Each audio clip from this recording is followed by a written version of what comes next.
Hello বন্ধুরা, good morning সবাইকে। কেমন আছেন সবাই? আশা করব যে যেখান থেকে আজকের আমার এই ব্লগটা দেখছেন সবাই ভালো আছেন, সুস্থ আছেন এবং স্বাভাবিক আছেন।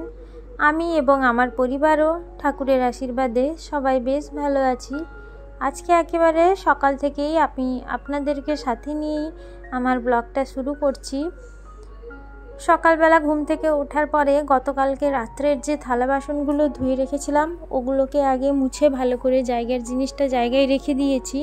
কারণ একটু যদি জল থেকে যায় তো তাহলে দেখেছি থালা বাসনগুলোতে ওই জলের দাগটাই সাদা হয়ে থাকে, তো ভীষণই বাজে লাগে। যখন আবার দরকারের সময় নিই তখন যদি দেখি যে ওই রকম দাগ লেগে আছে তাহলে কিন্তু খুবই খারাপ লাগে। তো সেই জন্য একটু কষ্ট হলেও সেগুলোকে ভালো করে মুছে রাখার চেষ্টা করি। এরপরে সকালবেলা উঠেই আজকে এই যে বোতলগুলোকে ধোয়ার জন্য এখানে রেখেছিলাম, তো সেই জন্য সেগুলোকে এবার ধুয়ে নিচ্ছি। কারণ সকালবেলা ঘুম থেকে উঠেই সবাই আগে প্রথমে জল খাবে, তো সেখানে যদি বোতলটা না থাকে তাহলে সবার অসুবিধা হবে। ওই জন্য বোতলটাকে আগে ধুয়ে জল ভরে টেবিলে রেখে দেব, তারপরে আর বাদবাকি কাজকর্মগুলো করব। বোতলটা ধোয়ার সাথে সাথে সিঙ্কটাকেও ভালো করে মেজে দিয়েছি, কারণ যেহেতু সকালবেলা সেরকম থালা বাসন ধোয়ার কোনো ঝামেলা ছিল না। এরপরে স্নান করে একেবারে ছাদে চলে এসেছি। সকাল সকাল কাজকর্ম প্রায় শেষ হয়ে গেছে। এবার শুধু জামা কাপড়গুলো ধুয়ে রোদে শুকিয়ে দেব, তারপরে ঠাকুর পুজো দিয়ে নিচে রান্নার যুদ্ধে নেমে পড়তে হবে। ছেলে এখনও পর্যন্ত ঘুমিয়ে আছে, ও ওঠার আগে কিছুটা কাজ যদি শেষ করে ফেলা যায় তাহলে কিন্তু বেশ ভালো হয়। সেই জন্য আমি চেষ্টা করছি ও ঘুম থেকে ওঠার আগেই অর্ধেকের বেশি কাজকর্মটা শেষ করে ফেলতে।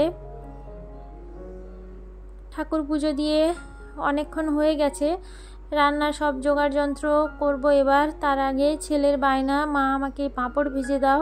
তো ঘরে এই পাঁপড়গুলো ছিল, যেহেতু এগুলোকে ব্যাটের মতো দেখতে ওই জন্য ওগুলোকে ব্যাট পাঁপড় বলে। তো ওইগুলো কয়েকটা ওকে ভেজে দিচ্ছি। আসলে তেলটা প্রথমে এতটাই গরম হয়ে গেছিলো তো ফেলে দেওয়ার সাথে সাথে লাল হয়ে গেছে। আর তারপরেরটা দেখুন, তারপরেরটা বেশ সুন্দর হয়েছে।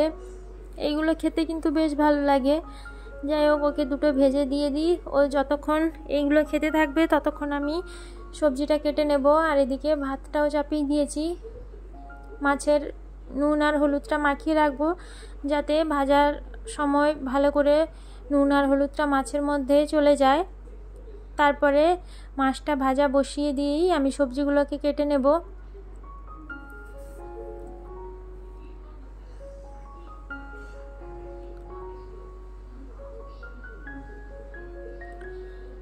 আসলে সব কিছু কাজ গুছিয়ে তারপরে রান্না করতে এলে কিন্তু ভালো লাগে, কিন্তু কিছু করার নেই।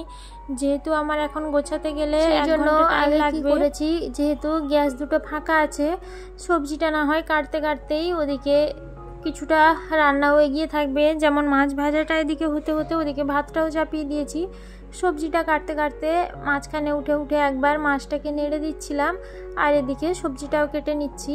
এইভাবে করলে কিন্তু দেখেছি বেশ তাড়াতাড়ি হয়। একটু কষ্ট তো হয় অবশ্যই, বারবার উঠা পড়া করতে কিংবা একটা তাড়াহুড়ো নিয়ে কাজ করতে। যে কোনো কাজ ধীরে সুস্থে সময় নিয়ে করলে যতটা ভালো হয়, তাড়াহুড়ো করলে কিন্তু অতটাও ভালো হয় না, মানে মনের মতো হয় না। আর সেই কাজে দেরিও দেখেছি খুব হয়, কিন্তু কিছু করার নেই। সকালবেলাটা করে এতটাই তাড়াহুড়ো থাকে যে দেরি হয়ে গেছে। তো এদিকে আমি উচ্ছে, আলু, বেগুন আর শাক দিয়ে করব। এই রান্নাটা কিন্তু খেতে ভীষণই ভালো লাগে। আর এই রান্নাটা হলে শুধু এটা দিয়েই ভাত খাওয়া হয়ে যাবে, আর অন্য কোনো কিছু লাগবে না। প্রথমে উচ্ছেটাকে আর আলুটাকে ভেজে নিয়েছি, কারণ উচ্ছেটা যেহেতু তেতো লাগে তো একটু বেশি করে ভেজে নিলে ওই তেতো ভাবটা একটু কমে যায়, তাহলেই খেতে ভালো লাগে। উচ্ছে আর আলুটা ভাজা হয়ে যেতে এবার তার মধ্যে বেগুন দিয়েছি আর ফোড়নে দিয়েছি 5 ফোড়ন, শুকনো লঙ্কা, আর উচ্ছে আলুর সাথেই পেঁয়াজ কেটে দিয়েছিলাম একটা মিডিয়াম সাইজের। এবার সবজিগুলো ভাজা ভাজা হয়ে গেলে আগে থেকে কেটে রাখা পুঁই শাকটা দিয়ে দেব। দিয়ে এবার শাকটাকে ভালো করে একটু সেদ্ধ করে নেব। শাক এর মধ্যে কিন্তু কোনো জল দেব না, শাক থেকেই যতটুকু জল বেরোবে ততটুকুই দিয়েই কিন্তু রান্নাটা হয়ে যাবে। একটু ঢেকে দিয়েছি যাতে শাকটা একটু নরম হয়ে যায়। তারপরে সামান্য একটু সর্ষে বাটা দিয়েছি, আপনারা চাইলে দিতেও পারেন আবার নাও দিতে পারেন। দিয়ে এবার ভালো করে একটু মিশিয়ে নিয়েছি। এইভাবে শুকনো শুকনো করতে হবে, কিন্তু জল থাকলে খেতে একেবারেই ভালো লাগবে না। আসলে এতটাই তাড়াহুড়োর মধ্যে আমি কাঁচা লঙ্কাটাই দিতে ভুলে গেছিলাম, তো কয়েকটা কাঁচা লঙ্কা চিড়ে একটু মিশিয়ে নিচ্ছি, গরমের মধ্যেই ওটা হয়ে যাবে। রান্নাটা হয়ে গেছে, এবার এটাকে নামিয়ে নেব। অনেকটাই বেলা হয়ে গেছে, ছেলেকে স্নান করাতে হবে, এদিকে মাছের ঝালটাও বানাতে হবে, সেই জন্য একটু তাড়াহুড়ো করে করার চেষ্টা করছি। তার মধ্যে আবার এই যে ক্যামেরাটাকে এদিক সেদিক নাড়াতে হচ্ছে, সেটাও একটু সমস্যা। তো এদিকে ভেবেছিলাম মাছের ঝাল আর পুঁই শাকের তরকারিটা করব, তারপরে দেখলাম বরমশাই এদিকে বললেন যে আজকে একটু আমের চাটনি বানাতে, তো সেই জন্য একেবারে পাতলা করে আমের চাটনি করতে। উনি আবার ঘন আমের চাটনি খেতে পছন্দ করেন না, সেই জন্য আমটাকে প্রথমে সেদ্ধ করে নিয়েছি নুন আর হলুদ দিয়ে। তারপরে এবার তেলের মধ্যে শুকনো লঙ্কা 5 ফোড়ন দিয়ে একটু জল দিয়ে দেব। জলের মধ্যে এবার খুব সামান্য পরিমাণে চিনি দিয়েছি, কারণ আবার বেশি মিষ্টি খেতে পছন্দ করে না, একটু টক টক মিষ্টি মিষ্টি হবে, সেটাই ভালো লাগে। চিনিটা একটু মিশে গেলে তারপরে আগে থেকে যে সেদ্ধ করা আমটা ছিল ওই জল সমেত ওটা দিয়ে দেব। একটা দুটো আম হালকা হালকা একটু ভেঙে দেব, নাহলে তো টকটক ভাবটা আসবে না। এরপরে কয়েকটা কাজু বাদাম দিয়েছি, ছেলে আবার এই কাজু বাদাম চাটনির মধ্যে খেতে ভালোবাসে, ওর জন্য দুটো কাজু বাদাম দিয়েছি।